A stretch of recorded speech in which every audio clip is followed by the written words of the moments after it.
ہم تو بچپن سے علامہ صاحب کے عقیدت مند ہیں۔ سب سے پہلے جب یہ ہمارے جامعہ میں جبوڑی مانسرا تشریف لے گئے، ان کا صبح کا درس ہم نے سنا، اسی دن سے ان کے علم کا رعب، ان کا دبدبہ، ان کی تواضع، ان کا تقوی یہ ہمارے ذہنوں پہ چھایا ہوا ہے۔ یقیناً وہاں علامہ صاحب نے جو پرمغز درس دیا، اور اس آیت پر کیا کمال باتیں ارشاد فرمائیں کہ قرآن مجید میں آتا ہے، یا ایھا الذین آمنوا اذا قمتم الی الصلاۃ فاغسلوا وجوہکم۔ حضرت فرمانے لگے کہ مجھ سے کسی نے اعتراض کیا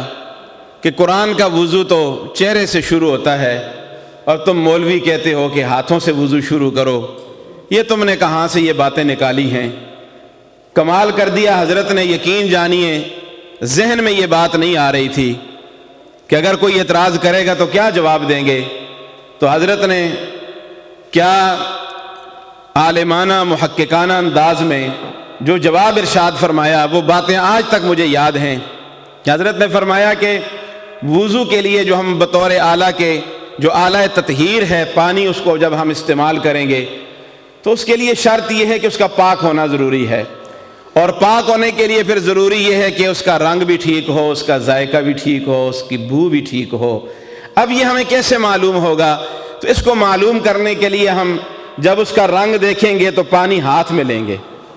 ایک مرتبہ نہیں 3 مرتبہ جب چلو بھریں گے تو ہمیں یہ معلوم ہو جائے گا کہ پانی کا رنگ ٹھیک ہے۔